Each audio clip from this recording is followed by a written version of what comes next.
now. You know, I'm supposed to be going. I'm 101 years old, and I'm not supposed to be alive. But God left me here for a purpose. I had an experience. I have never met anyone that had the same. We had a neighborhood barber shop. So I went over to get a haircut, and about 3 o'clock in the afternoon, and the barber was cutting my hair, and one barber said to the other one, said, hurry up and finish up on that kid's hair, and let's go down on the railroad tracks and see if we can shoot some niggers. We opened the window so we could hang out and look, and it smelled a terrible smell. Did they burn bodies? We opened the first crate and looked down, and there were the bodies of 3 black men. We shut the lid down real quick and proceeded to go over to the next crate, which is much larger, and opened it, and there was at least 4 bodies in that crate. They were all just piled in there. That night, just about dusk, up on Reservoir Hill, which was just south of the house, there's a great big cross burning. And all these people up there it was a Klan, is what they were, because we could see them from our house. And they was burning this cross, and we could hear people crying and screaming.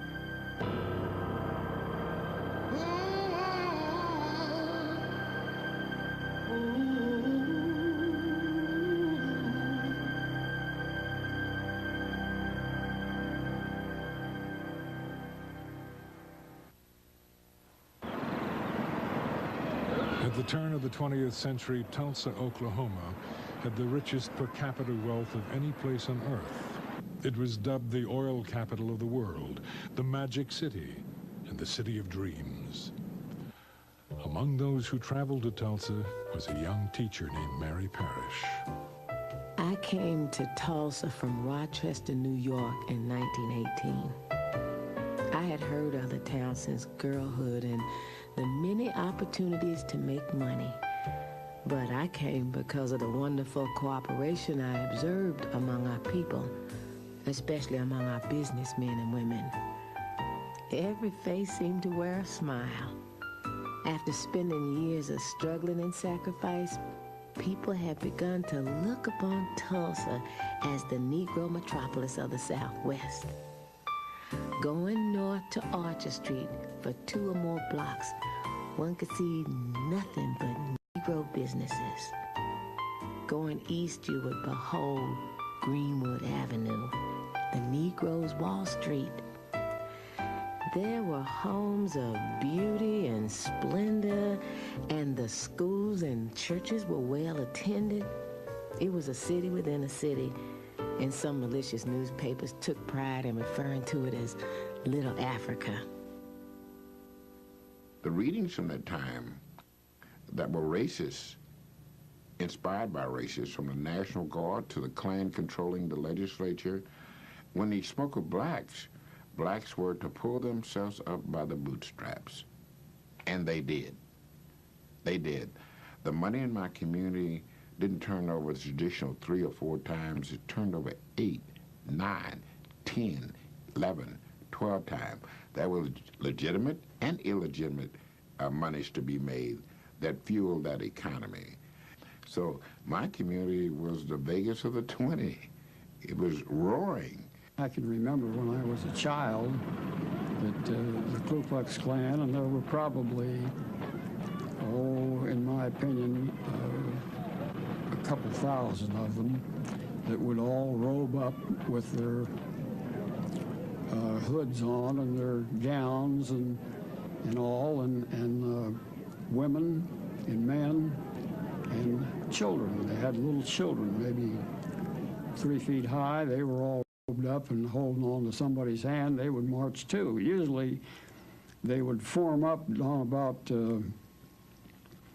7th Street and Main in there someplace, and then the police would clear all of the cars off of Main Street, and they would march and they would fill the street from curb to curb, and it seemed like thousands of them. There might have been 2,000, I don't know, I don't remember. We used to go up and watch the Ku Klux Klan in their rally on top of Standpipe Hill. And they were in their white robes and their pointed cap attire. And we used to just watch them. They had their torches burning and having a meeting. We knew not to get too close to them. The Klan was founded in 1865 to intimidate Southern blacks in the post-Civil War South. The reign of terror lasted 15 years, but as the movement died out, a legend, if not a lie, remained. Aging Civil War veterans told heroic stories of how the Klan had saved the South from domination by Negroes and Northern carpetbaggers. By 1915, there was no Klan in America. 3 months later, an extraordinary event took place that would resurrect the Klan and its legend. The event was the release of a pioneering motion picture, D.W. Griffith's Birth of a Nation. It was based on a best-selling book called The Klansman. In many cases, Klan recruitment ads ran next to movie ads. Birth of a Nation played to 50 million people, approximately half of the population of the United States. It played across Oklahoma with a tremendous run in Tulsa. The Birth of a Nation stimulated the organization of the Ku Klux Klan, which in turn maintained a high profile and stirred up many whites to acts of recrimination and of savagery in this period. When you have thousands of white men coming back from World War I, bringing back Souvenir Lewis, Spandau, and Browning submachine guns, and a variety of other weapons that they brought back from the battlefield, and then they can't find jobs. And the power structure within the city at that time, as was occurring in other cities, would enlist them in the Ku Klux Klan and blame their problems on Jews, African Americans, and Catholics. It was a simple answer to a complex problem for simple people. Meanwhile, they could stand in downtown Tulsa and look at the mansions in Little Africa, in the Black Wall Street, and seethe.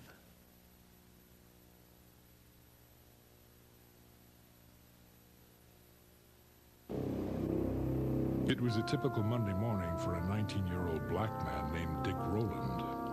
He worked as a bootblack in the downtown area. Because there was no restroom facilities, Rowland had permission to use the restroom on the top floor of the Drexel building. In order to reach the top floor, he had to use the elevator.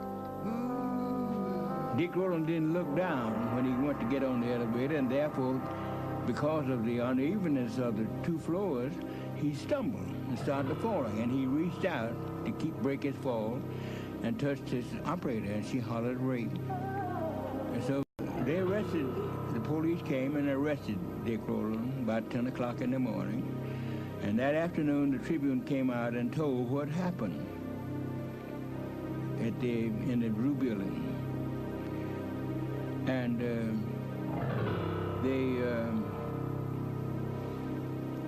after they told what was going to happen, then they said, it looks like there will be a lynching in Tulsa tonight. The newspaper described Rowland as Diamond Dick and told of an attempted assault upon a poor orphan girl who worked as an elevator operator to pay her way through college. The article said that she had scratches on her hands and face. In fact, she was not an orphan. She had deserted her husband in Kansas City and had been served with divorce papers in Tulsa 2 months before. And she was neither scratched nor had torn clothes. The real incident isn't the incident in the elevator. The real incident is what happens over at the offices of the Tulsa Tribune, which was the city's daily afternoon newspaper. And we know there were a couple articles in it that talked about what happened at the Drexel. One was a front page article that said something like "Nab Negro for attacking girl in elevator." But there was a second article, might have been an editorial, that we think was called "To Lynch Negro Tonight." We don't know really what it said, but we do know from white sources, from black sources, from government officials and others, that there was an article there suggesting that a lynch mob should gather downtown and to lynch Dick Rowland. Talk of a lynching was prevalent throughout the city, and by evening, white crowds began to form around the courthouse. A burning cross was visible on Standpipe Hill, which overlooked North Tulsa and Greenwood. The sheriff took the elevator to the jail, located on the top floor of the courthouse, and set up a barricade. In Greenwood, it was believed that a lynching was imminent, and mob rule without legal consequences was not without precedent in Tulsa. A few months before, a lynch mob had taken accused killer one Ray Belton from the Tulsa jail. A mile-long procession of cars escorted him to a tree on a county road where he was lynched. Local police officers directed traffic. 3 months later, in the town of Holdenville, 70 miles away, a white mob took a black man from the county jail, hanged him from a telephone pole, and riddled his body with bullets. He was accused of attacking a white woman. In Wagner, 30 miles from Tulsa, another lynching took place. A white man down in Wagner, Oklahoma, had him ask a colored girl for sex, and she told him her price. He had sex and he didn't want to pay her. He didn't pay her. She took out a knife and cut his throat and killed him. So they arrested her, they lynched her, and then they drug her body up and down Main Street of Wagner, Oklahoma. And the Negroes in the community had decided there will not be a lynching in Tulsa, Oklahoma.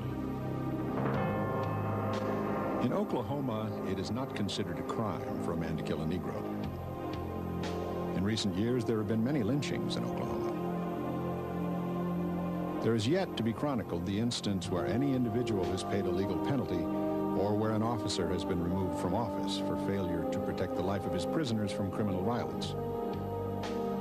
It is perfectly safe at any time and at any place for any considerable number of men together to take a prisoner from the hands of an officer and inflict the penalty of death. Harlow's Weekly, June 1921. Most of the news that people received came from their newspapers.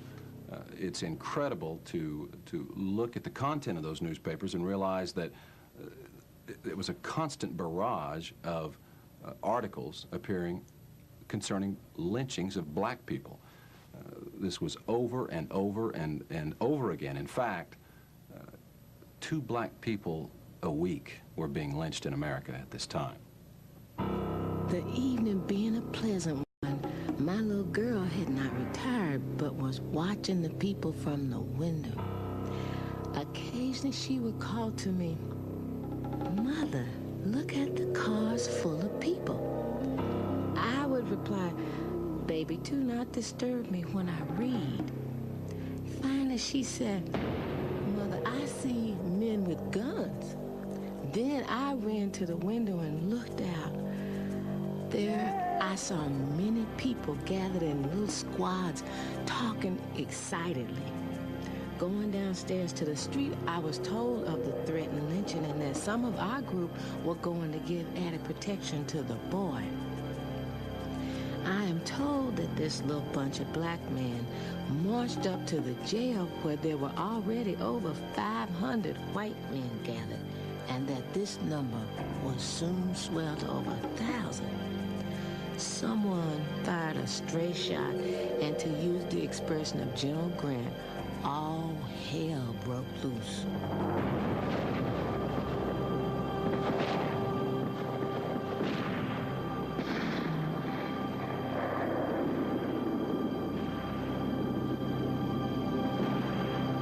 The first one was shot on Main Street, right in front of the biggest picture palace. His falling brought the crowd to a halt. They just stood and looked at him. 3 or 4 ambulances clanged down to the place, but the crowd turned on them and showed their guns. One said, "Don't touch the blankety blank." The ambulance workers didn't quite know what to do, so they turned off their engines and just stood there, blocking the street. Then there was a whoop a block away. Some of the Negroes had tried to organize and get their friend. The crowd surged forward, trampling the man on the sidewalk who was about dead. He lay, writhing on the sidewalk under a billboard from which smiled winsomely the face of Mary Pickford, America's sweetheart.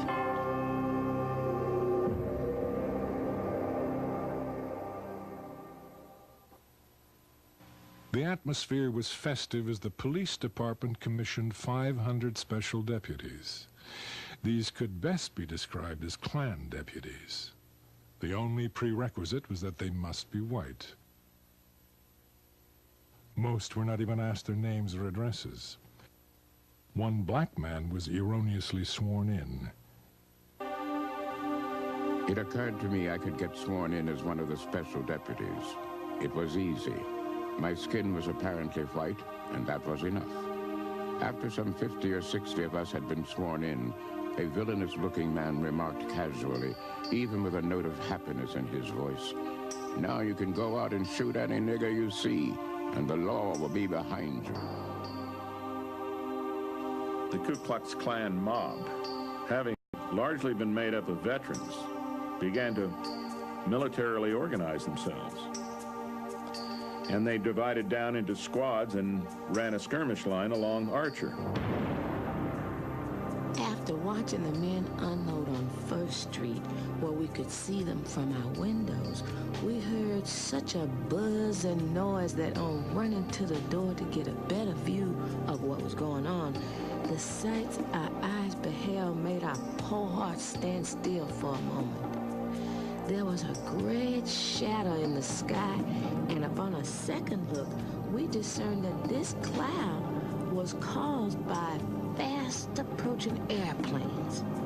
It then dawned upon us that the enemy had organized in the night and was invading our district, the same as the Germans invaded France and Belgium.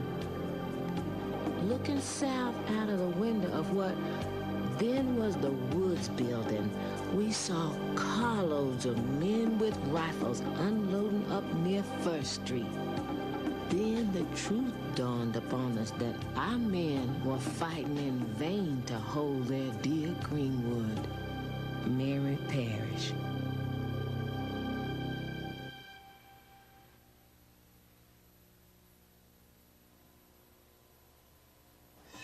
As daylight approached, the whites were given a signal by a whistle, and the outrage took place.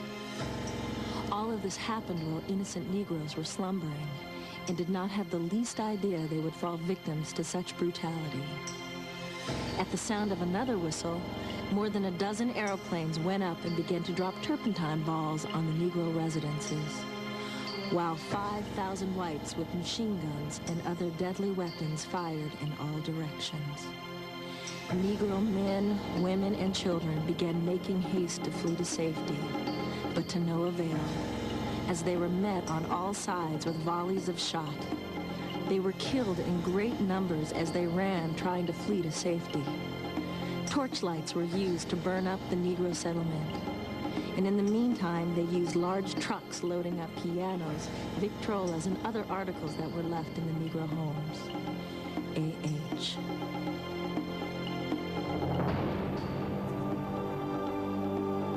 They backed trucks up to the vacated Negro homes and loaded everything movable and of value. Every bit of money found on their persons was taken. Masonic rings were removed from the fingers, watches and chains from their persons. In fact, everything of a material nature preparatory to the cruel initiation which had not yet ended was taken from them. And so, penniless, in a destitute condition, they were corralled first one place and another. G.A. Gregg. Once they framed that skirmish line, they marched into the north side of the downtown area, and they shot everybody they could find. They burned every home, but not before looting it first. They burned every business. They burned every car. They burned everything, systematically, block by block, house by house. They went all the way through the city. At the same time, the telephone lines were cut, the telegraph lines were cut, and the railroad leading into Tulsa was blockaded. There was no way to communicate what was going on in Tulsa with anybody else because it was very easy to cut the city off. And that's exactly what the mayor and the city commission and the Ku Klux Klan wanted, because it gave them the opportunity to clean out the entire African-American area of the city without being interfered with. And they were doing it very systematically. The mob would not permit firemen to battle the blaze. They looted stores and pawn shops for guns and ammunition, but they also took walking suits, tools, tires, and jewelry. Carloads of whites would occasionally venture into the black area, shooting indiscriminately. And I said to my mother, I said, Mama, we better get out of here because the white people are really tearing up Jack. They're out there, they're burning the places and killing people, and they're going to kill us. And we were sitting out and the people kept running. They just open the gate and come on through and go on out the back. And Mama said, what are you people running for? You don't know where you're going? They said, no, they're killing over and burning the town down over the hill. The technique varied with different groups of the mob, but the general procedure was to go up to a door and put a gun against the lock and blow it off. The flimsy doors would have smashed easily enough, but this was gun night. Once inside the cabin, everything breakable was broken. Trunks and bureau drawers torn open, pictures and telephones wrenched off the walls and trampled. They didn't often find anyone in the houses because by now the blacks were scurrying ahead of the horror out into the country beyond the town. But sometimes they did find someone with whom they dealt.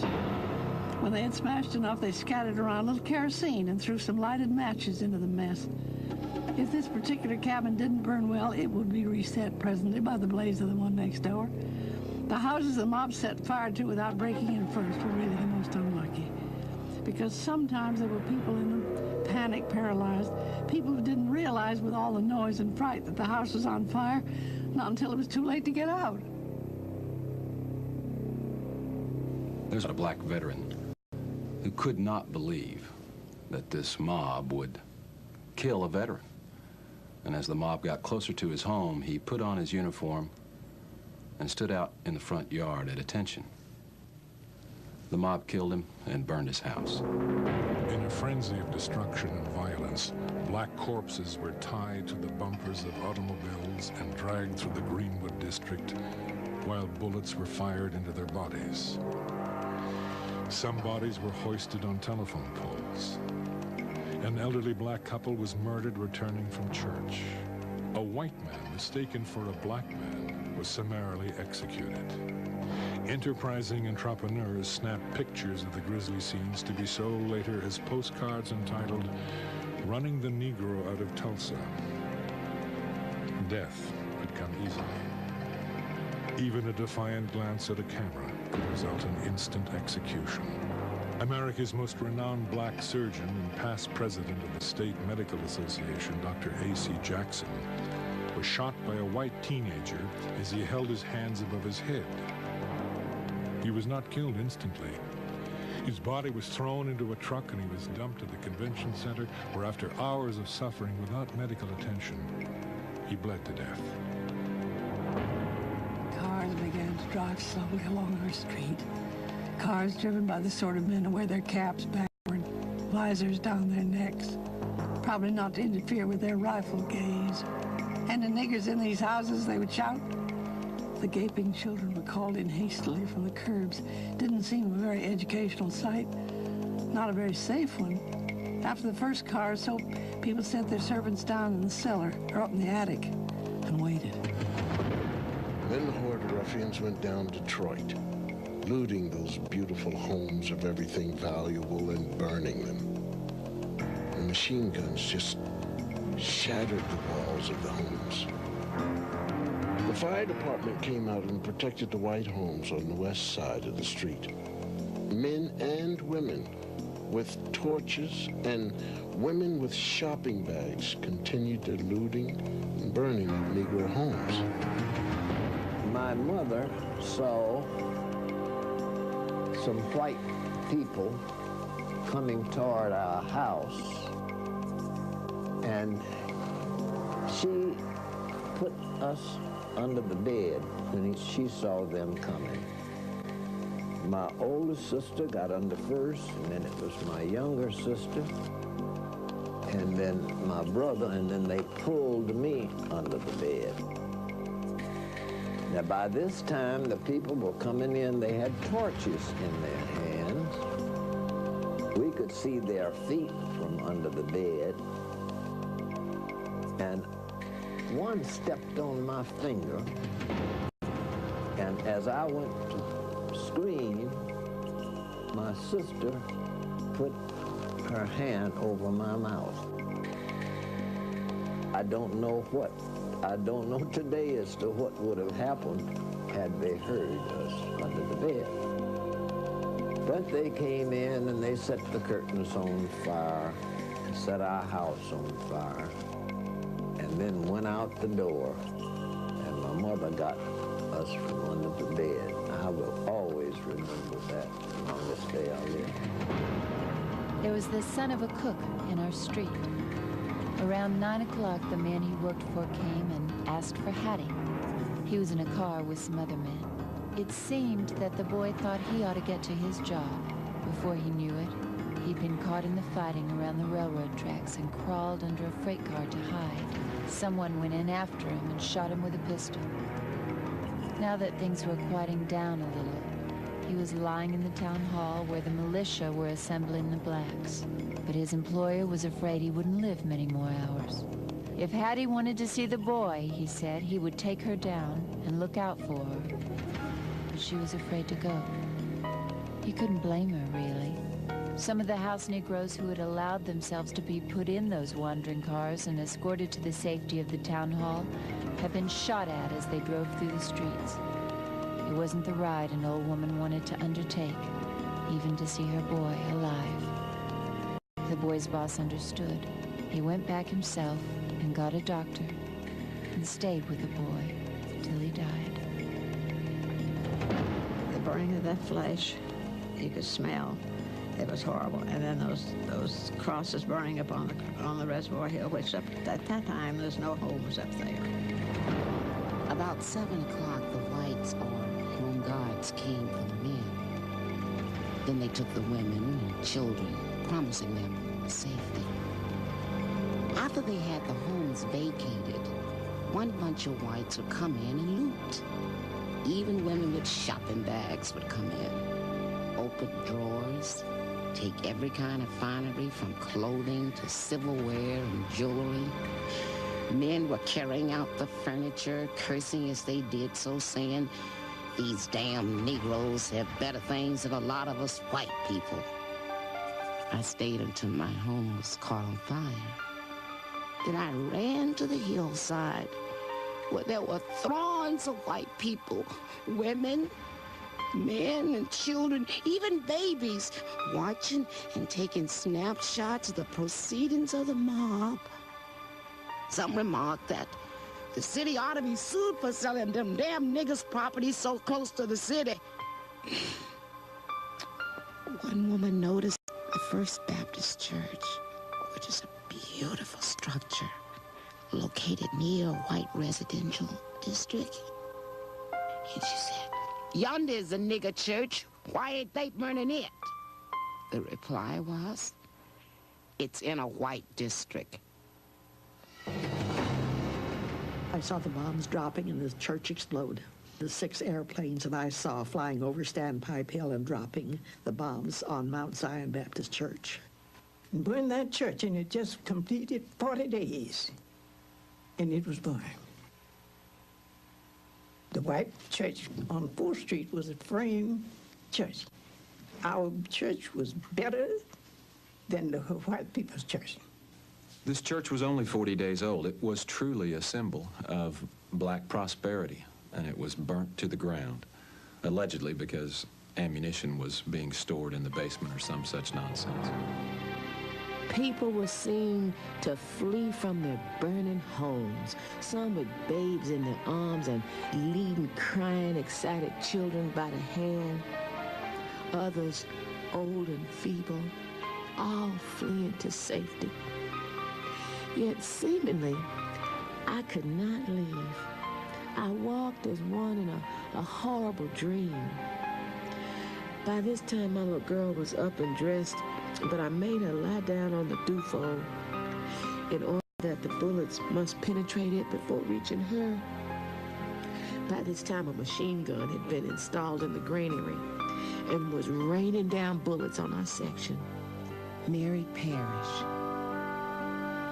The most horrible scenes of this occurrence was to see women dragging their children while running to safety, and the dirty white rascals firing at them as they ran. Some of them were pursued for more than 12 or 15 miles, and some never returned. Negro hospitals with numbers of sick were burned, and many people perished in the flames, not being able to get to a place of safety. Women were chased from their homes, naked, with clothes in their hands, and volleys of shots fired at them as they were fleeing. Some with babies in their arms. A.H. As I neared Standpipe Hill, I could see homes on Eastern and Detroit burning, and also discovered that the enemy had located on the hill and that our district was entirely surrounded. We thought that we were leaving the firing behind, but found that our danger was increasing, for a machine gun was located on the hillside. They came over and they had machine guns up there, and he was manning the machine gun, and he and his companions, they were shooting down on the people. They had machine guns up there, shooting at us, my husband and I, when we came out. They were shooting at us. We didn't get any shots. They killed one of our fine doctors. I can never forget a family who started out and had the misfortune to lose one wheel off their wagon and therefore had to get out and walk. In that numbers was a mother and a father with a 6-month-old infant. Such a fine and healthy baby. The father would run along and carry it a while, when the mother would take it until she was tired out. When they both were just about exhausted, the father cried out, "Will someone help us?" Mrs. Rosa Davis Skinner, who told about the night of the riot when it broke out on Greenwood. She was asleep. Her husband awakened her and said, "Wife, come on, there's a riot on." And they left fleeing, she in her gown and house shoes, and joined with a neighbor next door who had had a stillborn baby early in the day. They were going to bury the baby the next day, put it in a little shoebox, and Mrs. Skinner said that while they were running, mobsters shooting at them, bullets zinging at them, people shoving and bumping into each other, this lady dropped that little shoebox, and she got down on her hands and knees to try to find it. And she couldn't, and her husband just dragged her away, said, "You're going to get killed, we've got to go." And he dragged her away, and they never found that little baby. This lady wept when she told me that. She was 98 years old, and that had been 75 years earlier, and she wept and said, "I often wonder what happened to that poor little baby." We both wept. We came out after several shots were fired into the house by the mob. 2 or 3 whites thrust guns in each man's face and side and took him downstairs. As I neared the bottom of the steps, I was met by a man who very unkindly treated me. Seeing a man with hands raised, he came up to the blind side and struck me in the jaw, after which I was questioned and my money taken. The worst thing of all was being humiliated before little boys between the ages of 12 and 16 years, knowing these youngsters would grow up to try the same thing when they matured that others tried, but with less success, I am hoping. J.C. Latimer. One of the classic photos that comes from the riot is that of a perhaps 15, 16-year-old, probably would be referred to in those days as a hooligan, strutting proudly in front of the camera with the burning and terrible circumstances in the background, puffing a cigar, carrying not one but two firearms. As you look at that picture and you think of what's going on around him, you can't help but hope that he will be taught a lesson about life's justice. The certainty that many blacks had that whites took their furniture, took their clothes, took various other personal possessions, and used them. And then, having taken those things for their use, then they burned and bombed the black part of town. It was a surprise. And they came over here and burned our homes, stole our clothes. Some of our people had to take their own clothes off of white people right here in Tulsa. The heavy air was soaked with the scent of honeysuckle, as extravagant and lavishly unreal as was the gunfire. We'd been in this prairie country a year. It proved always surprising. An acrid underhint of burnt powder began to cut through the perfume of the flowers. Tulsa's newspapers described the event as a military adventure. The black people defending their homes were described as the enemy. Gun-toting white men were referred to as riflemen or soldiers, and blacks were termed snipers. The mob, it was called a volunteer army. Blacks with guns were called a mob. Marauding whites were called patrols. At approximately 9:15 a.m., the National Guard troops from Oklahoma City arrived by train. In all my experience, I've never witnessed such a scene. 25,000 whites, armed to the teeth, were ranging through the city in utter and ruthless defiance of every concept of law and righteousness. Motor cars bristling with guns swept through the city, their occupants firing at will. General Charles Barrett. Fanny was our laundress. She lived in Greenwood with an ancient uncle who'd been the messenger in a bank for 20 years. They knew there was trouble, of course, but the mob had missed them so far. Uncle Zach had never been late to the bank, and he trusted white folks. He thought maybe if he put on his uniform and they saw it, he put it on and started out to work. Someone shot him at the corner. Fanny could see him lying there. She didn't dare go out and get him. The mob was so close. As North Tulsa burned and its citizens murdered and arrested, the Guard set up camp and began to prepare a breakfast. When a local citizen urged the commander to take some action to save property and lives, he was arrested. Martial law was declared at 11:29 a.m. The Ku Klux Klan, realizing that they were now up against an organized military force, withdrew out of the area and dissipated back into their neighborhoods. It was very much like a guerrilla operation where you could no longer tell who were the combatants because they weren't wearing uniforms, and now they were part of the civilian society.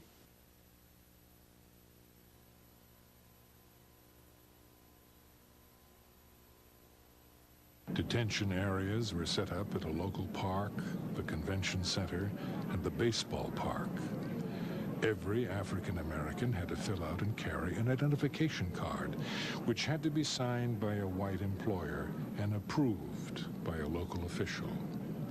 If approved, the prisoner was given a ribbon that he or she had to wear. The ribbon read, "Police Protection." Failure to wear the ribbon resulted in immediate arrest and confinement. A black person could only be released from detention if he or she was vouched for by a white person.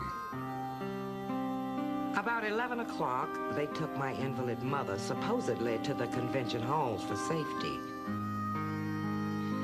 Upon entering the convention hall, I failed to find my mother, so I went in search of her. I found my mother at North Methodist Church. I tried to get a pass to send her away, but failed to get one. She remained unconscious for 2 weeks. and passed away. I feel that this damnable affair has ruined us all. Captain Kinlaw. We hadn't heard from my father. And although I was 6 years old, I remember quite well the anxiety that all of us felt. Where's my daddy? Where's my husband, Mother would say, and so forth. And so we had a period of agonizing waiting, and that was an awful, awful experience. And it was several days, I don't know how many, in the absence of telephones and radios and that sort of thing. We didn't know. We had no way of finding out. And so after what seemed to have been an endless period of time, we received a letter from my father saying that he was all right. He told us that he had been in detention at Convention Hall, and that he had nothing except what he had on his back. The prisoners, mostly women and children and the elderly, were marched through the streets with their hands above their heads. The stress, heat, and exertion resulted in the rise of premature births. Before the day was over, every black person in the city was killed, wounded, arrested, or placed in confinement.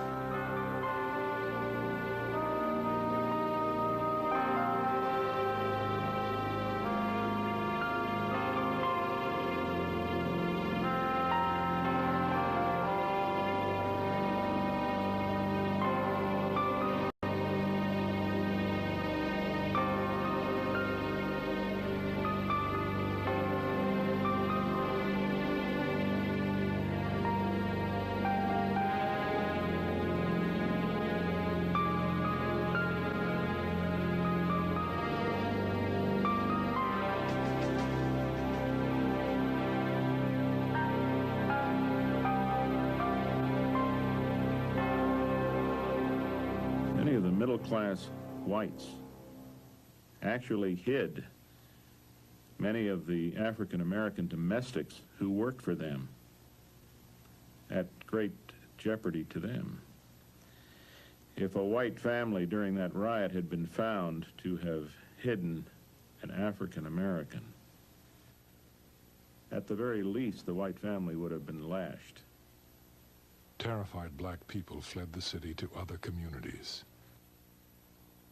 After reaching this home, the crowd throng there was too large to supply them out of a pail, so a wash tub was drafted into service and pride cast to the wind.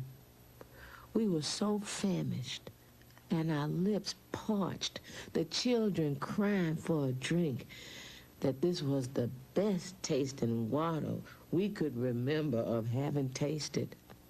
Mary Parrish. We had an engineer for the Frisco live behind us, and he would give us a day per day how these people were walking down the railroad coming toward Claremore, then coming toward Chelsea, then coming toward Veneta. They were just like the rest of the hobos. They came to our back door. And they had lots of them with baby buggies, no men at all women, lots of old women. On and on we went toward the section line, the crowd growing larger and larger. The question on every lip when a newcomer from town would arrive was, how far had they burned when you left town? After we had gone several miles, we began to see automobile loads of men with guns going east ahead of us. We wondered where they were going, but we were not destined to wander for long, for as we neared the aviation fields, we saw their destination. The planes were out of the sheds, all in readiness for flying, and these men with high-powered rifles were getting into them. As we went further, we saw several men leaving the fields, going to the house, returning with guns, and heading towards Tulsa. After we had traveled many miles into the country and was turning to find our way to Claremore, we looked up the road and saw a race lady coming toward us. My lady friend and I went to meet her. She advised us not to try to pass through a little adjoining town. There was a group of black people that were trying to escape, women, children, and old people like we were trying to escape from this thing. We're going up the railroad tracks that went by that hill up there in Collinsville. Said that a group of black people came by that hill trying to escape, and somebody thought that they were being attacked and invaded, and apparently they began shooting and killed a whole bunch of those poor folks. The airplanes continued to watch over the fleeing people like great birds of prey watching for a victim. Although we were over 13 miles from Tulsa, we could, at about 10 p.m., see the smoke rising from the ruins.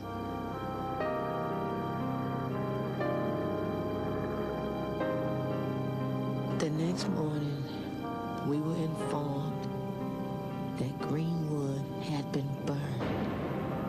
It was then that I shed my first tears. A truck arrived for us about 9 o'clock, and we started for Tulsa. We did not enter through our section, but we were brought through the white section. Can you imagine the humiliation of coming in like that, with many doors thrown open, watching you pass? Some with pity, and others with smiles. And when a bunch of the colored folks that they were marching down Elgin,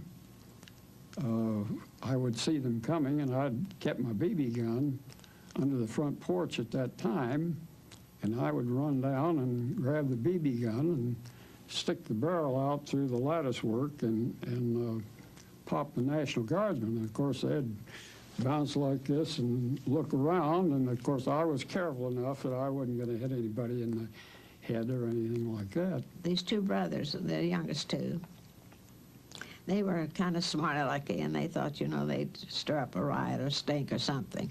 And I can remember standing behind them and crying when my dad just hauled off and backhanded one of them in the back of the head because he was going to take a gun. And he wasn't going to shoot at the people. He was going to shoot up in the air. And I remember my crying and saying, begging him not to do it. And my dad, you know, telling him he wasn't going to do that to those people. They was only trying to get away themselves. Soon we reached the Black District, which was so beautiful and prosperous looking when we left. There we found to be piles of bricks, ashes, and twisted iron representing years of toil and savings. We were horror-stricken, but could not shed a tear. At that hour, we mistrusted every person having a white face or blue eyes.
Which he had built a crate on the back to carry the greyhounds in.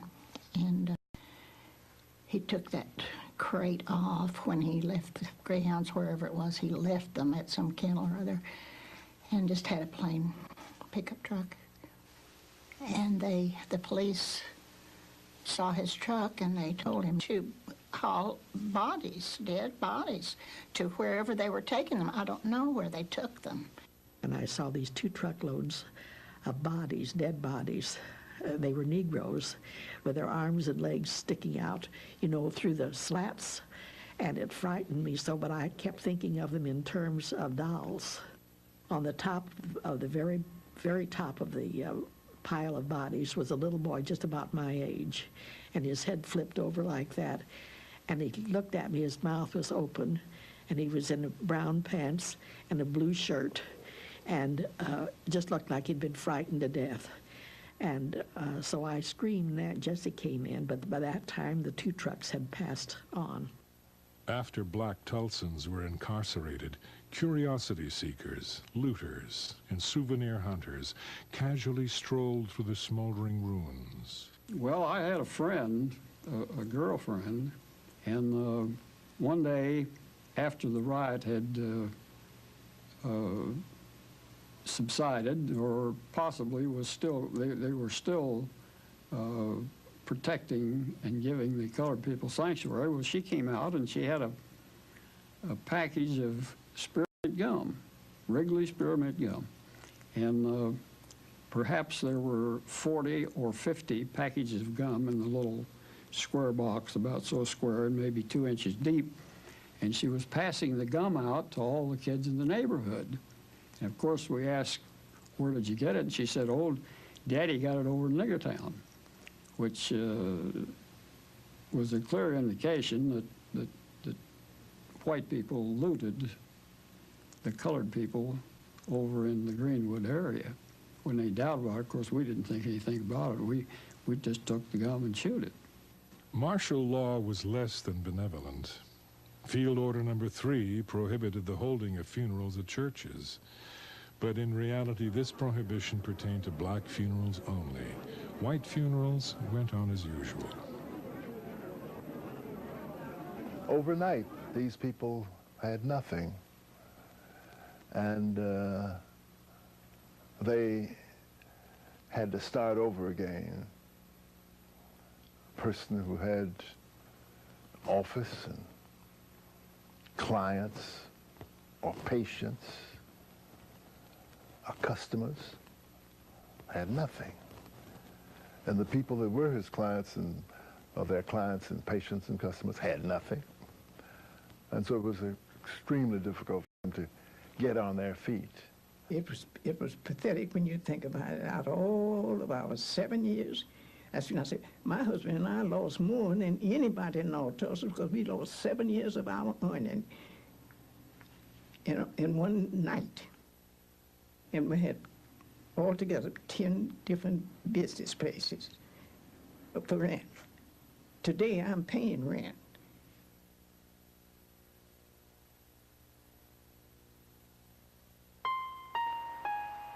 Few black Tulsans had insurance. And those who did had clauses which voided the policies in case of a riot.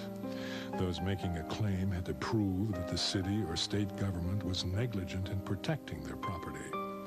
An impossible burden because the victors had already begun to rewrite the history and insulate themselves from blame. An all-white grand jury placed the blame for the Holocaust squarely on the black population. Also blaming the black population was Tulsa's white churches, the Chamber of Commerce, and of course Tulsa's white newspapers. In this old nigger town, there are a lot of bad niggers, and a bad nigger is about the lowest thing that walks on 2 feet. Give a bad nigger his booze, his dope, and a gun, and he thinks he can shoot up the world. And all these 4 things were to be found in Niggertown: booze, dope, bad niggers, and guns. The Tulsa Tribune makes no apology to the police commissioners or to the mayor of this city for having pled with them to clean up the cesspools in this city. Tulsa Tribune, June 4th, 1921. Incredibly, after all the yellow journalism that had been published at the time about the incident and prior to the incident by white-owned newspapers, the one indictment returned by the grand jury of a newspaper was against Mr. A.J. Smitherman, one of the most influential black citizens in Tulsa, owner of the black newspaper. And that comes after his offices, his newspaper offices, were destroyed and burned in the riot. He left Tulsa and never returned. Cities across America offered assistance, but Tulsa officials turned down all the offers under the guise of handling the problems themselves. From a tin-room and basement modern brick home, I'm now living in my coal barn. From a 5-chair enamel barber shop with 4 workmen and a porter to a razor strap and a folding chair on the sidewalk. Didn't have one thing left and never received a dime. Up until this day, they never. And it ought to be added in order there to be made pay. Even the children have suffered. Our children have suffered because their parents lost everything they had, and the children weren't able to get along, and they were doing fine. The Red Cross took donations and performed an admirable job with little help from government officials. Returning to the Red Cross headquarters, I found rows of women, men, and children waiting their turn to receive clothing, such as was obtainable. And the thing that I could not understand was why these innocent people who were helpless as babes were placed under guard. Nevertheless, heavily armed guards were all around the building. Some were kind and manly. Others were beasts dressed in uniforms. I went upstairs into the clothing room in a quest of a change of clothing for my little girl. Having worked hard always for an independent living, thereby being able to have what I wanted within reason, this was wormwood and gall to me. Just to be standing around waiting to get a change of secondhand clothing. But what could I do? What we had on was soiled. They being all we had, and I was not yet permitted to go to town and purchase more. The primary rooms of the Booker Washington School were converted into an emergency hospital. I can never erase the sights of my first visit to the hospital. There were men wounded in every conceivable way, like soldiers after a big battle. Some with amputated limbs, burned faces, others minus an eye or with heads bandaged.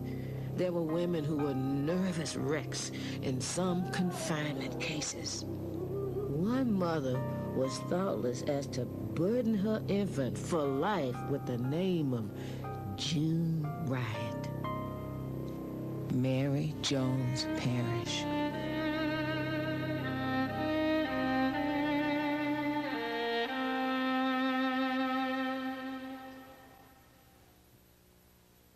$1,400 claims were made by black citizens for their losses during this riot. Not one, not a single claim was ever paid any of these black citizens for their losses. But there was a claim paid to a white store owner for his loss of guns and ammunition that was used by white rioters. Now you have to ask yourself, what's wrong with this picture? Many humorous instances might be cited of claims presented by innocent bystanders for the payment of doctor bills. Now, all such claims were originally investigated, and many were turned down for the reasons that it could not be shown that the wounded parties were innocent bystanders or persons in the employ of the city or the county for guard purposes. Quite early in the fall, a claim for a $55,000 doctor bill was presented by a young white man for a gunshot wound treatment. The claim was of the innocent bystander kind. After lengthy explanation on the part of the claimant as to how the injury was incurred, but after his admission that he was not employed by the city or county, the Red Cross record keeper confronted him with a full-size photograph of the same young man in the middle of the riot district with a shotgun over his shoulder and a high-powered rifle in his hand. Although he did not deny the identity, he has not been seen at the Red Cross office since. After this experience, no further claims have been made by innocent bystanders. Mr. Maurice Willows, Director of Red Cross Relief. A tent city was constructed to house refugees. Embarrassed city officials, white newspapers, the clergy, and the Chamber of Commerce perpetuated the myth that white Tulsa had an outpouring of aid into the devastated black community. In fact, just the opposite was true. With homes looted, homes and stores burned to ashes, with sick, aged, and enfeebled carried out or left to perish in the flames, mothers giving birth to children in the open, herded, guarded, and corralled like prisoners of war. And before the smoke of 1,000 homes had blown away, the trembling and homeless learned that the city fathers had passed an ordinance making it forever impossible for them, in their destitute condition, to go back and rebuild on their home place. G.A. Gregg. The city council or commissioners passed an ordinance that there could be no construction in the city of Tulsa that was not fireproof. Now, with people absolutely without any resources, it was impossible for them to conform to any requirement that they rebuild only fireproof structures. And my father said, you build, if they arrest you, I'll get you out of jail, you can go on building. And my dad had challenged the constitutionality of that city ordinance. And the Supreme Court of the state of Oklahoma declared that ordinance unconstitutional as being a frivolous piece of legislation designed to keep blacks down. With their hearts bleeding, their homes and all of the relics that make the memories of life's past sustaining, with shocking realization that their families are broken and scattered in fear of the mob, with trembly, weak, hungry, and hungerless bodies compelled to be in the stalls of the fairgrounds under a heavy, cruel guard who greets them with harsh orders and vulgar language, while suffering all this and more.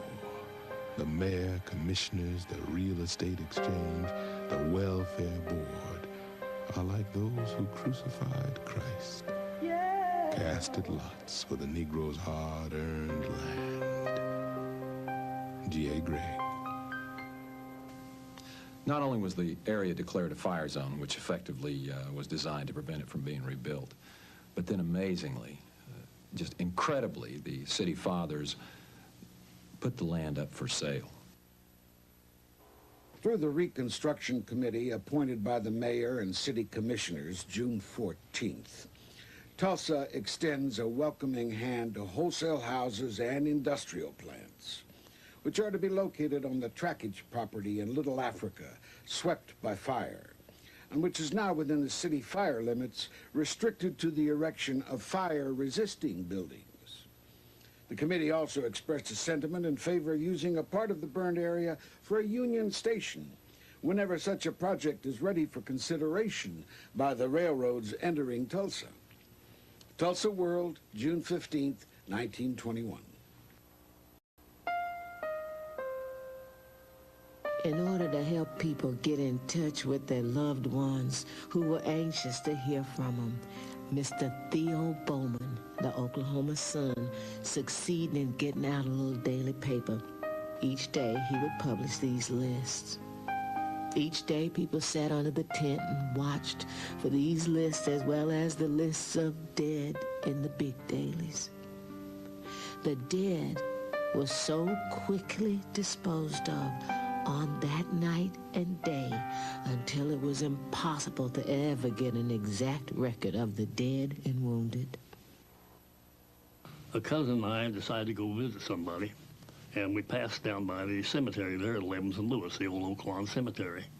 And as we went down 11th Street, why, we saw a bunch of men working, digging a pit, evidently, and we noticed a bunch of wooden crates lying around.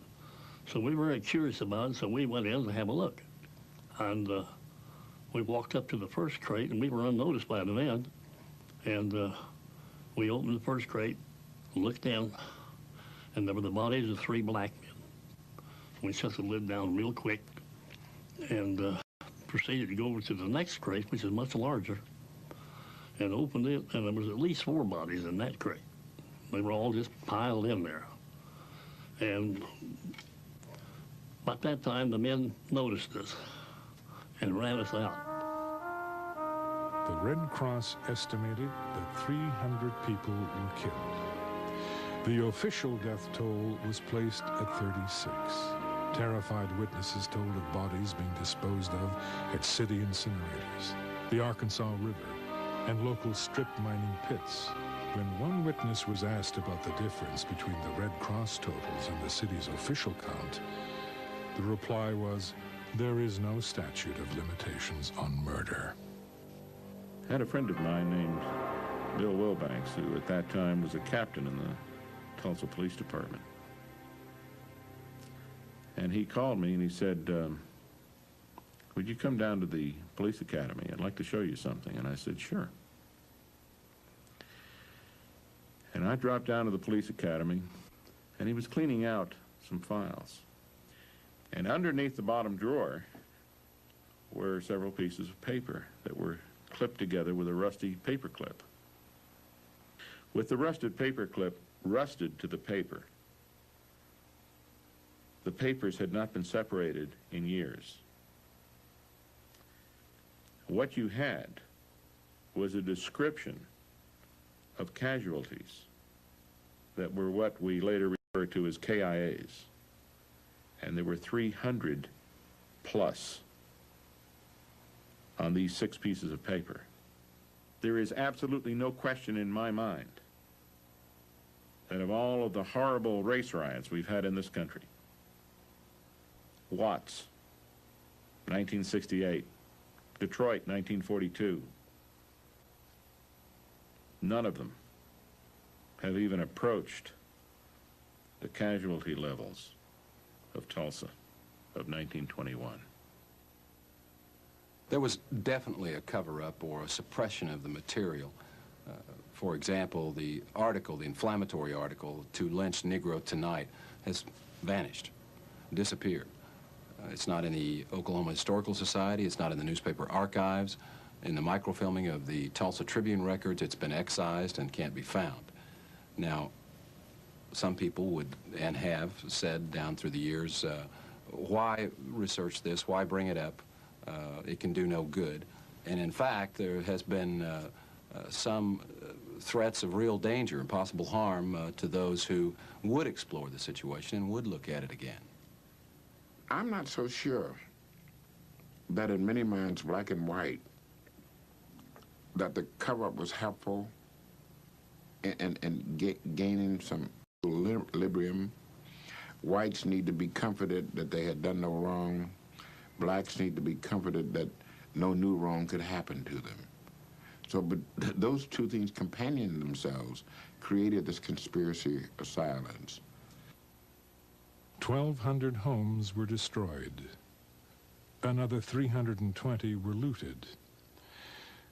Over 4,000 people were left homeless, and over 1,000 spent the harsh winter in tents. No one was ever imprisoned for his or her actions. Charges against Dick Rowland were dismissed. No one knows what happened to him or the elevator operator.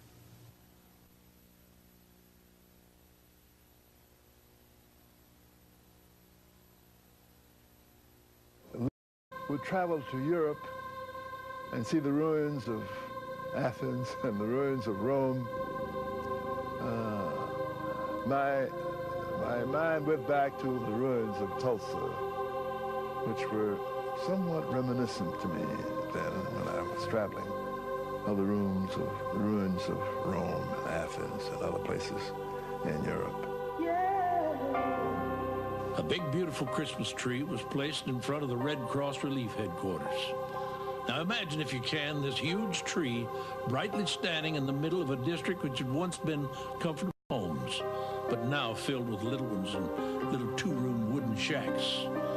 Everywhere, large piles of brick and stone, twisted metal and debris, reminding one of the horrible fact of last June. For the first time in their lives, the Negro children of the devastated district, these hundreds of little folks, were without their former comfortable homes. The resources of their parents had been reduced to a point where Christmas couldn't mean much to them. After dusk on Christmas Eve, a chorus of 2,200 voices sang their Christmas carols and the typical Negro melodies. Coming from the throats of these people reverberated through the night air and attracted most of the crowd gathered in the business section over on Greenwood Street. Whole families were there, men, women, children. It seemed as though the whole Negro population couldn't resist this chance to sing. Never have I witnessed more spontaneous outbursts of Christmas fervor than on this occasion. The crowning sentiment of the celebration was in a speech made by one of the leaders who said, "Let us always remember the old Negro tradition. There's no room in our hearts for hatred." This occasion furnished what was termed as the greatest night in the history of the Tulsa Negroes. Mr. Maurice Willows, Director of Red Cross Relief, Christmas, 1921. Tulsa need not feel that, it's irredeemable. That was just a mindset at that time. What we hope to learn from this ride study is the danger of having a mindset that would exclude someone based on race, religion, gender, or something. So we hope that we learn some lessons from this. Some of our group feel their superiority over those less fortunate. But when a supreme test like the Tulsa disaster comes, it serves to remind us that we are all one race.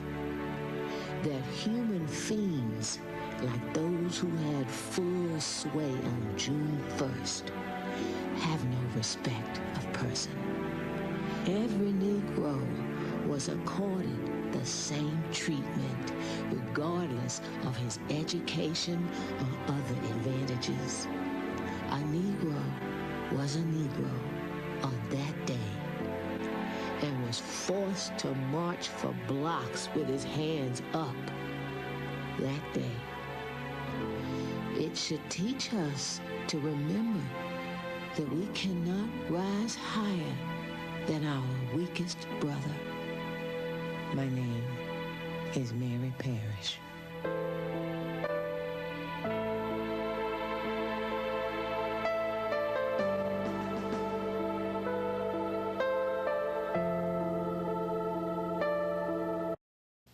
In 1921, one of the most devastating massacres in U.S. history took place in Tulsa, Oklahoma.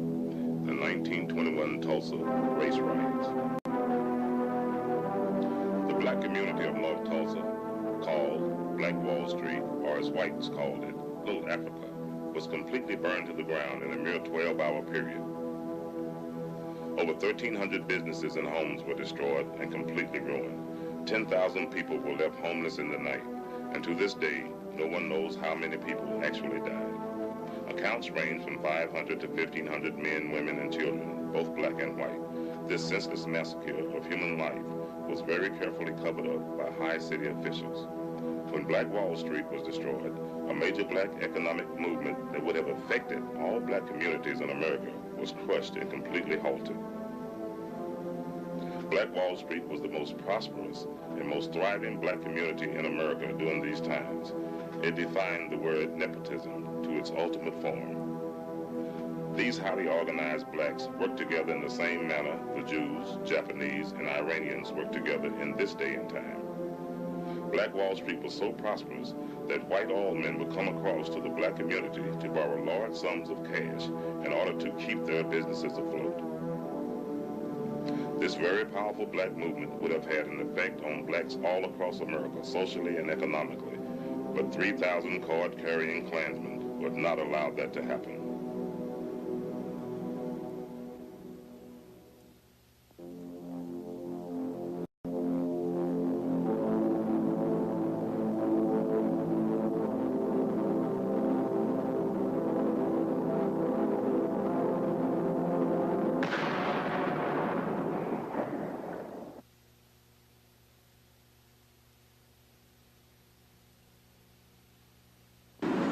What What you're about to witness will astound you. It will most likely affect you very deeply, no matter what race, creed, or color you are. And just maybe, this film will make us all take a second look at our fellow man and not hate him or her because of the color of their skin.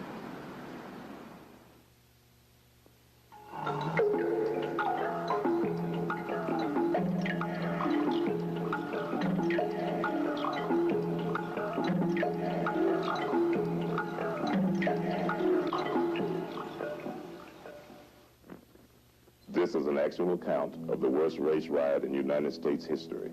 It's not a pretty story, and it's not being told for its shock value or to reopen old wounds.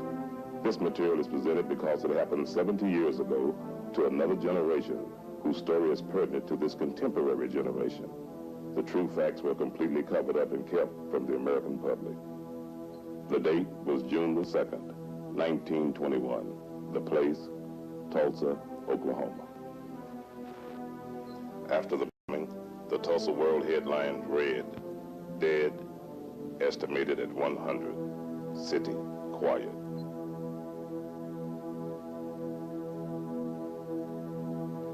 One of the bloodiest race riots in the nation's non-military history had begun.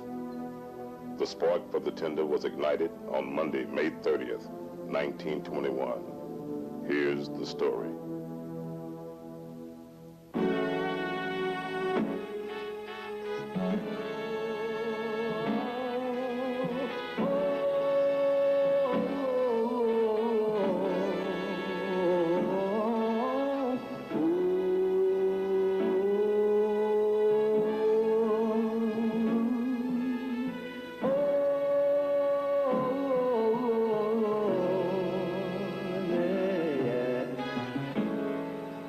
I know a place that was sure to go.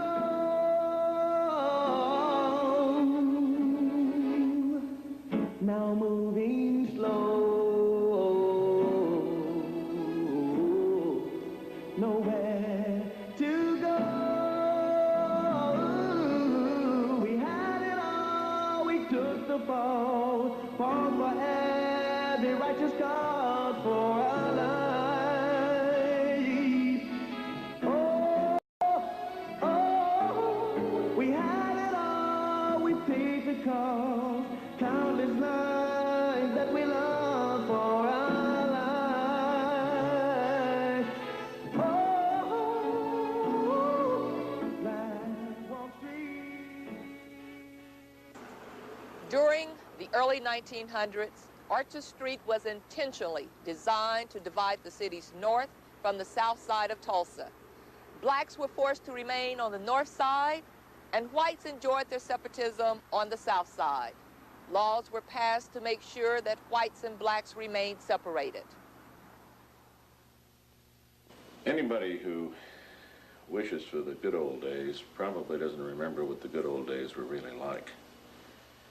Because in 1921, the nation suffered from coast to coast from hate, discrimination, and arrogance. And those were probably the underlying reasons. They manifested themselves in organizations like the Ku Klux Klan. But you can't blame the riot on one or two or three specific incidents. The environment is what caused it. You have to keep in mind that in 1921, the majority of the Oklahoma legislature were Klansmen. Almost every city and county official in Tulsa County, Oklahoma, was elected with either support of the Klan or they were Klansmen themselves. In those days, the Klan would have parades in downtown Tulsa, wearing their white sheets and their pointy little hats to fit their pointy little heads, that would last 4 to 5 hours in length. Now visualize the number of people that were involved in a parade that would last 4 to 5 hours. And all these people came from Tulsa. When you had a parade in Tulsa, a lot of people come in from other counties. But you also have to remember that 1925, there were 5 million card-carrying Ku Klux Klansmen in this country. So what was going on in Tulsa was probably the same thing that was going on in an awful lot of other cities. And if the riot hadn't happened in Tulsa, it probably would have happened someplace else. The difference between Tulsa and some other city is that we know how bad it got and where we've gone since then has been a mark of our progress.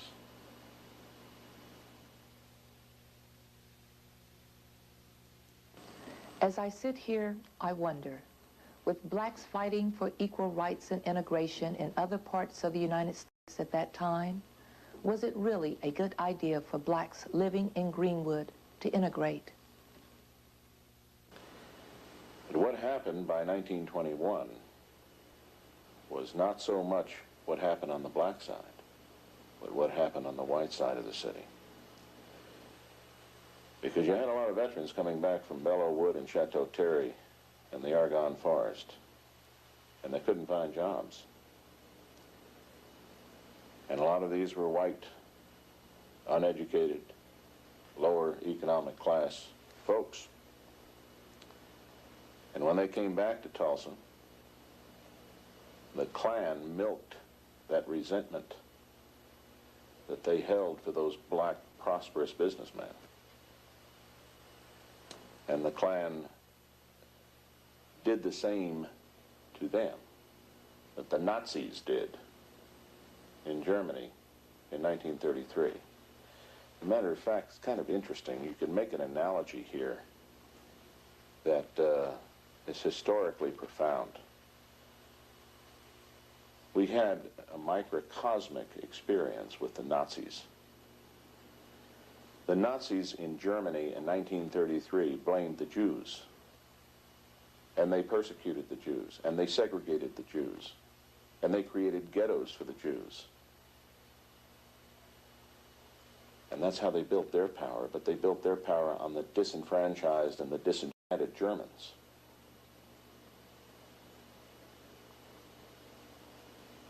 Well, the Nazis took over an entire country. The Ku Klux Klan, in this case, largely took over an entire city. And for that matter, to some degree, the entire state and maybe the region of the country in which they were strong. But they played on the hate and the fear and the envy and the jealousy of many of these whites who had felt that the country owed them something because they had fought in World War I. And here you have blacks who possibly didn't fight in World War I and were very prosperous. And you had the seeds for that kind of conflict economically. Now, socially, you had a different situation. Oklahoma is a very unique state in the sense that it's the only state in the Union that was settled the way it was. This was Indian territory. It wasn't even a southern state in the Civil War. For that matter, it wasn't even a northern state. It was a state that was fought over by both sides. In fact, there were 69 battles fought in Oklahoma, largely between northern and southern Indians. But when the state was settled, it was settled by land runs. Benjamin Harrison opened up chunks of the state, and people just ran over this land and plotted out their portions. Now, why is that significant in terms of the riot? It's significant because an awful lot of those folks that made those land runs were Southerners whose farms and lands and plantations had been burned by Sherman and the Union Army when they went through the South. They had no homes left, so they came west. And when they made those land runs, they brought in Southern culture with them. As a result, what you have here in Oklahoma is a microcosm of the United States. The northern half of the state is more metropolitan, in fact, politically, more Republican. The northern half of the state was settled by farmers from Kansas, which was largely Union territory. The southern half of the state was largely settled by folks from the south, Louisiana, Arkansas, Texas. And the state pretty much splits that way in terms of politics and economics and social development. But when you add that extra economic jealousy and envy to it, the Ku Klux Klan had a breeding ground. And that's the reason they were able to hold parades that lasted 4 to 5 hours at a shot. There were an awful lot of people that were more than willing to hate blacks because they represented something they wished they had. Little Africa was possibly the most prosperous area that blacks had ever collectively developed any place in the world. Oklahoma was regarded as one of the cleanest states in the nation and cherished its reputation as being called God's country, or the Bible Belt of America. Nothing could be further from the truth. Well, as I forestated, my husband predicted this that Sunday night at church. Them days we had BTUs. They about cut them out now, and we don't have no BTU. But he made a public statement and told them that this was going to happen. But we didn't know. We hadn't seen no sign. But after church and after we went home, several men, young men and stuff, you know, they get all shook up and everything. We had a good, dear policeman at that time, we called him Barney Cleaver, Uncle Barney. He was down there trying to corral them because the trouble was arising, and we didn't even know that, with this black man and this white woman. And they down there showing out down to police station and all, and he was riding this big old horse, and he was telling them, you know, it wasn't going to be none of that. But they had guns and everything, and some of them come clear out as far as Latimer Street. That's where we lived. And running by there, men, get your guns. Get your guns. Blood's running on Greenwood like water. My husband said, that's just a lie. That's what he said, excuse the word. But he told me, he said, don't get disturbed about that. Said, they running along with them guns and shooting and going on. And said, in the morning when they need them, they're not going to have no ammunition, and the white folks not going to let them have it. They won't give them nothing. So that's the way it started off with us. Well, naturally, women always get excited. And but we didn't have any children then, and my husband, he was consolation for me. He's the one who saw the vision. I didn't see it, but he knew he had seen something coming. So he told me, said, Rosa, this is it. Send them, said, those men that's clowning. So they won't have a bullet to shoot in the morning, and white people won't let them have none.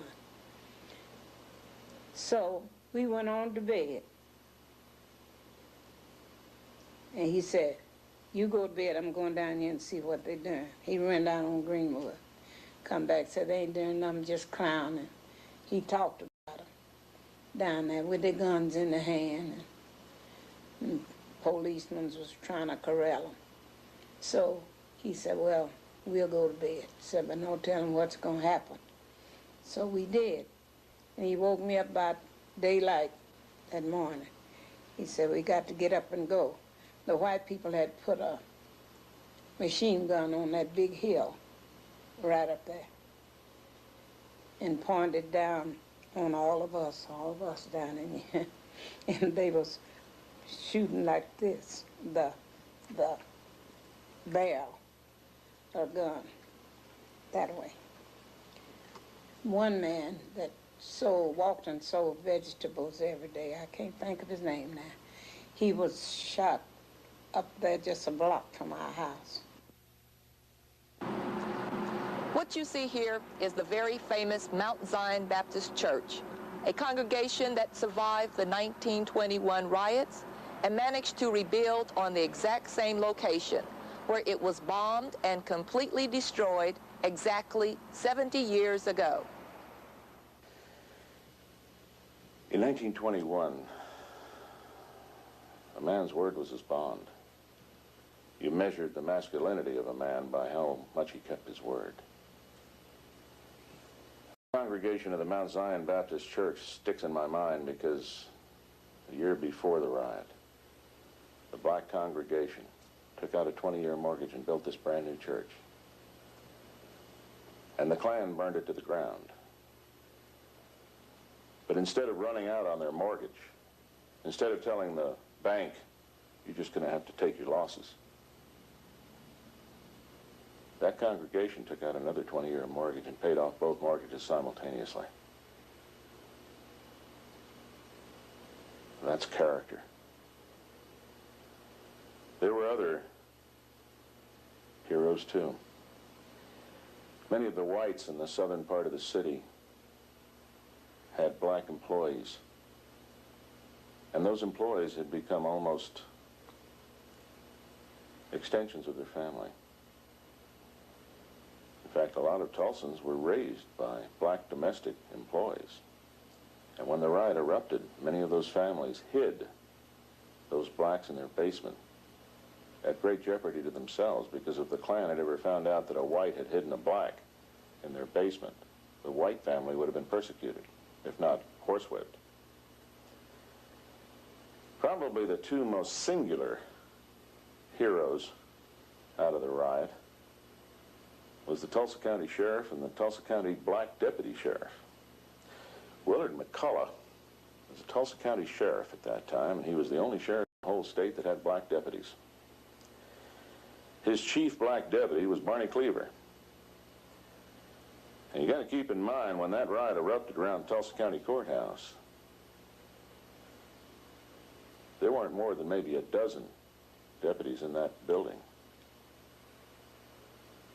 And Willard McCullough stood on the south steps of the Tulsa County Courthouse and told a mob of several thousand Ku Klux Klansmen who were heavily armed that he was not going to release Dick Rowland. Barney Cleaver stood on the north steps of the county courthouse and told the black crowd that they weren't going to release Dick Rowland.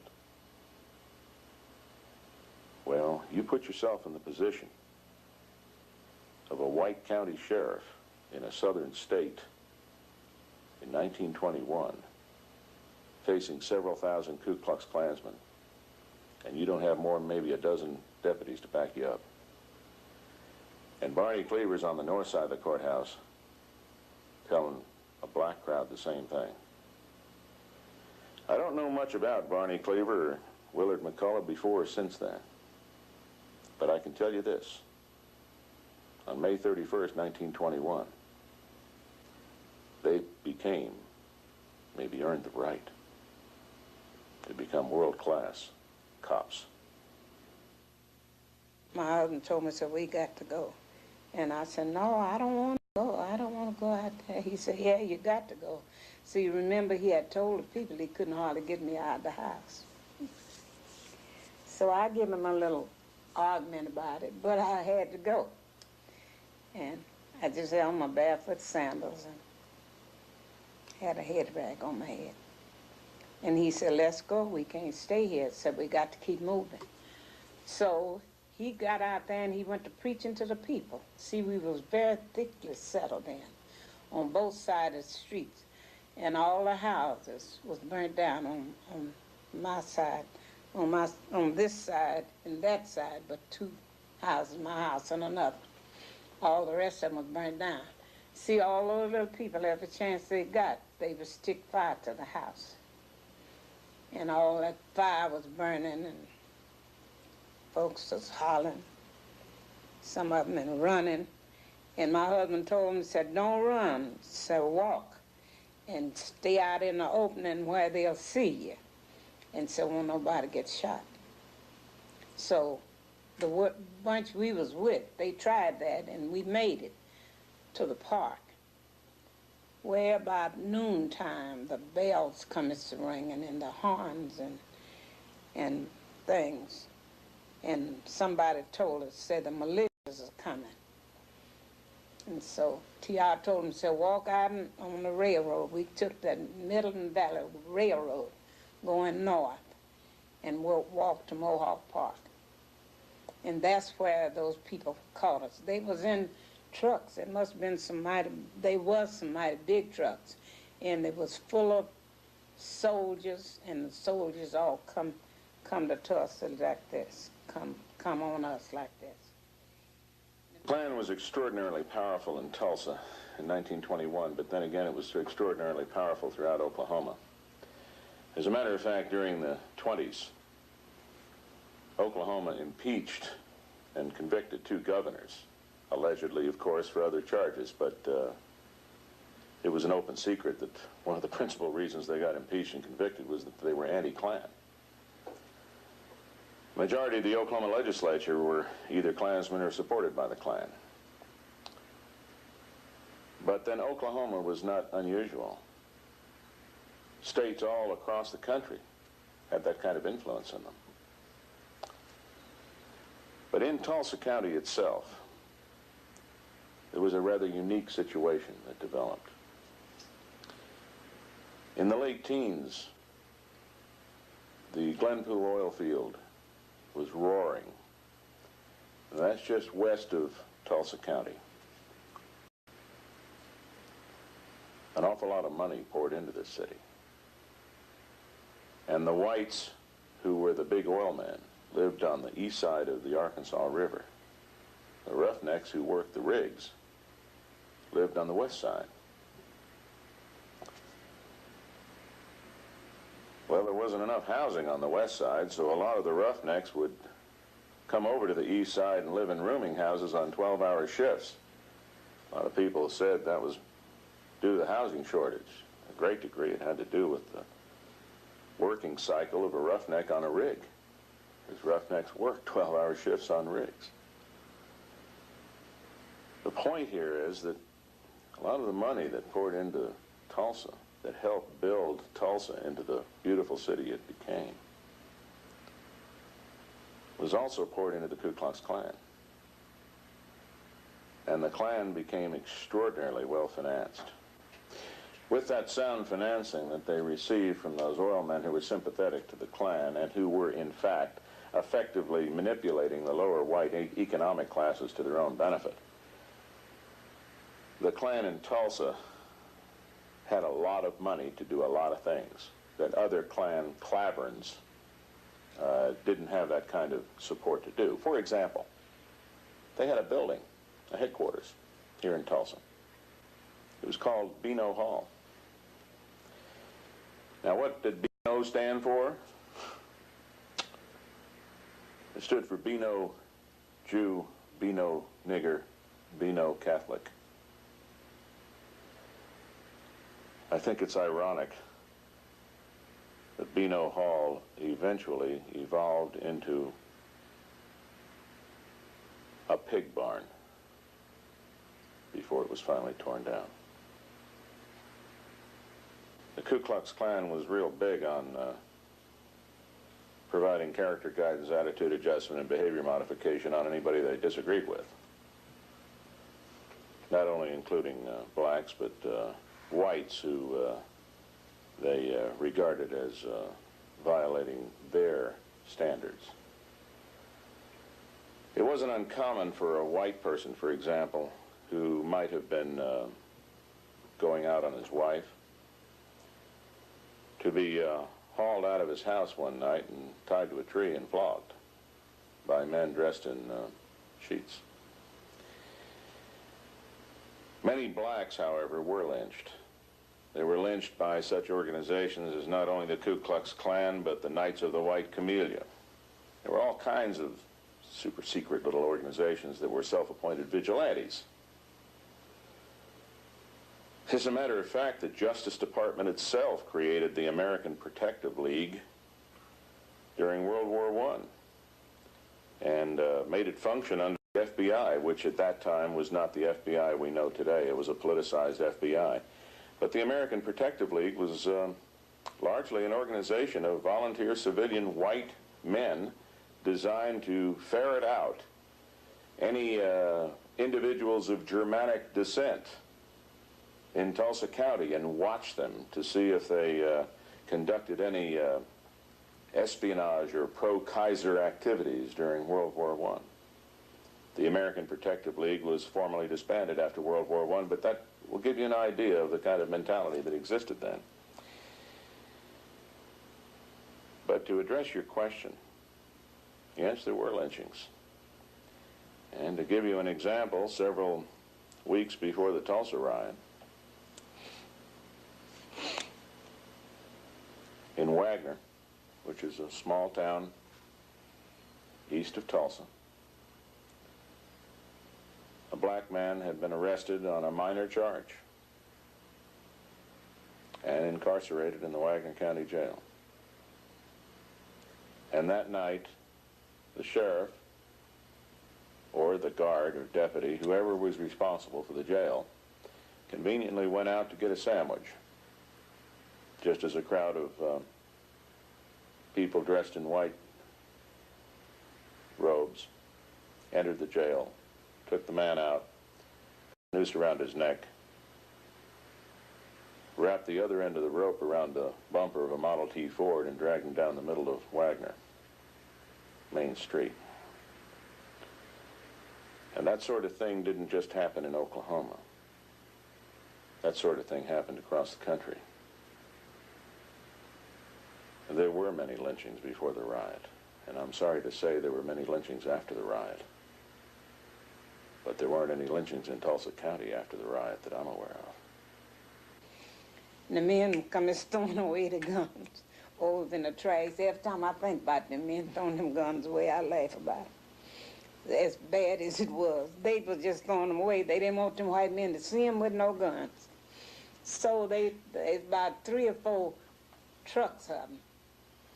All them soldiers, they fell out there. So we're not going to hurt you, we're not going to hurt you. And the men just throw them guns away and everything. Well, the next order they got was to bring some food out there because we had left home without eating. And the first thing they brought out was just bare boxes of milk and loaves of bread. And my husband got in line like he had some children. He got us 2 loaves and 2 quarts of milk. I've been telling everybody I didn't like sweet milk, but I drank sweet milk. I drank sweet milk that morning with all these. And later on in the evening, they brought us another snack. Pork and beans was in the bunch, you might imagine. And then they got us word, all the women and children, they wanted to see us at a certain place. And we filled up there. They took all the women and children to this big place. I still can't remember where they took us. I know it was something like a fairground or something, a great big stadium. And I got scared there. I thought maybe they was going to put the men over there by themselves, which they did. But I thought they was going to kill them all. The interesting thing that happened during the riot was that the riot lasted almost all night of May 31st, 1921, and into the early morning hours of June 1st, 1921, before law enforcement authorities were able to get anything under control. The city police didn't want anything to do with trying to control the Ku Klux Klan. As a matter of fact, the chief of police, a man by the name of Gustafson, confiscated black vehicles, gave them to 2 of his crony police officers on the Tulsa police force, which I might point out with some justification was a politicized police force at that time, not the police force that Tulsa has today, which is a first-class department. But the point was, in those days, he gave those confiscated vehicles to those 2 police officers who went out and sold them to whites, and then they shared the profit. Chief Gustafson was later indicted for this and removed from public office in June of 1921. But there were many other indictments, too. And many of these indictments were the byproduct of National Guard boards of inquiry. Now, what happened in the riot, and this is fascinating, was that here you have a major war going on in the downtown portion of Tulsa. that erupted and moved north into the north part of the city, eventually wiping out the north part of the city, devastating it totally. And yet the mayor, none of the city commissioners, called the governor. Now at that time, we only had one 40-man ambulance company in the Oklahoma National Guard stationed in Tulsa. The governor at that time didn't know there was a riot in Tulsa until the next morning, because no city or county official notified him, with the exception of the county sheriff. The county sheriff sent one of his black deputies through the north part of the city toward Sand Springs. He got to Sand Springs to a telegraph. And keeping in mind the telephone lines were down, the telegraph lines were down, the railroad tracks were torn up, there were Ku Klux Klansmen standing on roadblocks trying to catch blacks who were trying to escape the city, and there were refugees as far away as Kansas City and Wichita and Muskogee, Oklahoma. That deputy got to that telegraph and telegraphed the governor on behalf of the county sheriff that there was a riot in Tulsa and law and order had broken down. J.B.A. Robertson, who was governor at the time, sent the adjutant general, who is the top military officer in the National Guard in Oklahoma, to Tulsa. The adjutant general arrived and immediately sized up the situation as being exactly what the governor had been told by that deputy. And the adjutant general mobilized the Oklahoma National Guard, and they sent in guard units from as far away as Enid and Lawton, Oklahoma City and Muskogee and places like that. And a lot of people attribute the troops that arrived were federal troops. They weren't federal troops. Federal troops were never deployed here. This was the Oklahoma National Guard that came in. Many of the survivors who I interviewed when they were still alive told me, frankly, the black survivors, they told me, frankly, they wouldn't have been alive that day if it hadn't been for Oklahoma National Guardsmen. Because the Guardsmen came in and the very first thing they did was declare martial law and threatened to shoot anybody who was found armed. They set up internment compounds to protect black refugees, because black refugees were scattered all over the city. Their homes were burned. They had no place to go. And so they set up internment compounds around the city in various parks and places like this. But the next morning, the different white people was out there calling for their Negroes. They maids and butlers and things. Because my husband he stood in good with his man. He worked at a rooming house. I'd said a rooming house that they called it then a sporting house, but that's where he worked. And the man he worked for it was the Ardmore Rooms on First Street where he worked. Well, that man, the owner of it, he come out there calling for T.R. Davis. And when he found T.R., then him and T.R. come over there where I was and got me, and we went on home. So, but I didn't tell you, one of my husband's best friends was killed that day while we was in that rush. See, he told him not to run and don't get in close places, because they would just shoot in that bunch. This fellow was named Willie Lockett. He and my husband were great friends, and T.R. said to him, "So where are you going, Willie?" He said, "I don't know, man, so I'm just going." And he was on a horse, and they said this was one of their favorite horses of the Lockett family. So T.R. told him to be careful and stay out in the opening. But he was killed that day. Every single insurance company that had a policy covering any kind of damage to homes or commercial businesses or industry cut and ran on their insurance policy because a riot wasn't included.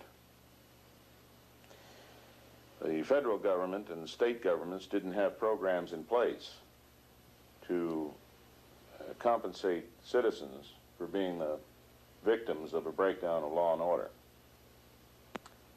So effectively, the citizens who lived in Little Africa took the entire loss. The problem was that when we're talking entire loss, we're talking everything. There was no FDIC then. They might have had their money in a bank, and if the bank was burned and the money stolen, there was no way to recoup it.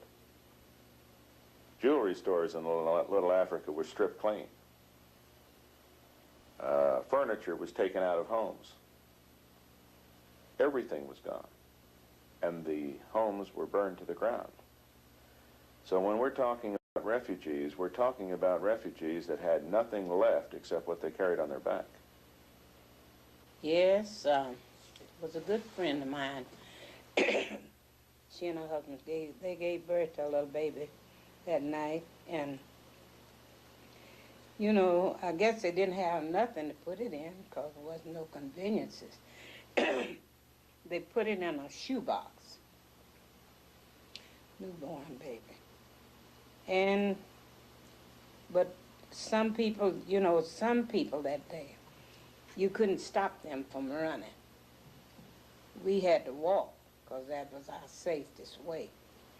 But these people was running, and seemed as though that they set this box down where this baby was and to rest because people got awfully tired and they couldn't find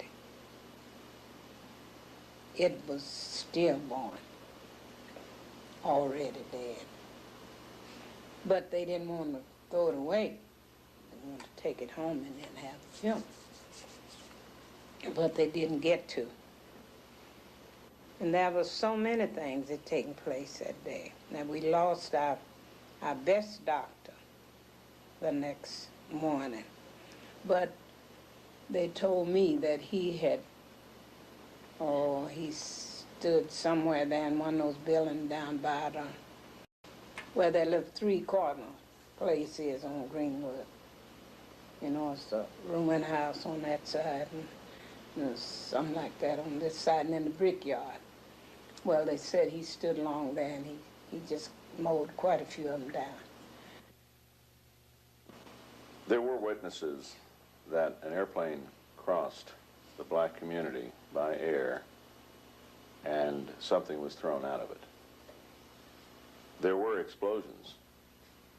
The problem is that you don't have a cause and effect direct relationship, because Tulsa was piped by natural gas in those days, as it is today.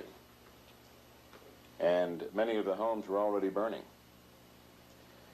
So from a more precise perspective, there isn't hard proof that a plane came over the black community and dropped bombs on the black community. However, there have been a couple of things we've been able to establish. There was a plane over the black community. There were things thrown out of it. There are some interesting conclusions you can reach from some of the available evidence. First, it wasn't a government plane. There were only about a half dozen planes in the state at that time that belonged to the government. There was no Air Force then. The National Guard didn't exist. And there were about a half a dozen biplanes at Fort Sill. None of them took off the ground during this period. But this was the period of barnstormers. It wasn't uncommon for a pilot who learned how to fly in World War I to have a biplane and to fly around the country and do tricks at state fairs and maybe take somebody up for a couple of dollars. That, in all likelihood, was what happened then.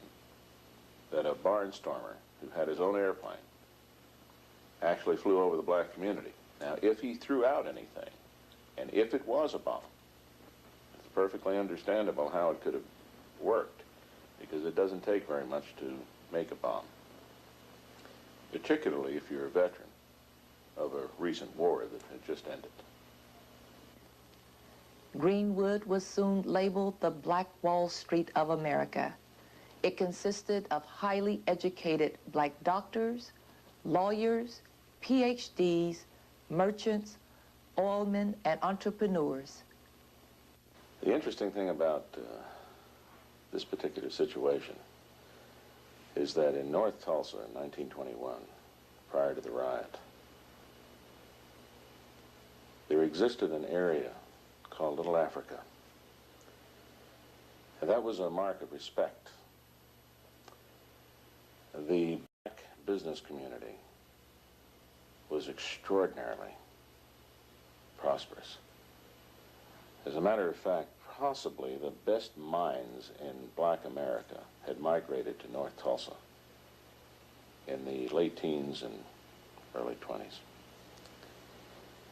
They built a commercial and business establishment so prosperous that it rivaled any place in the world.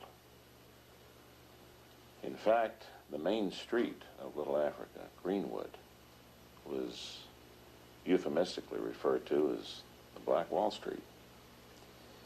They were millionaires that lived there, and some of the architecture of some of the old homes in North Tulsa today represent that particular period.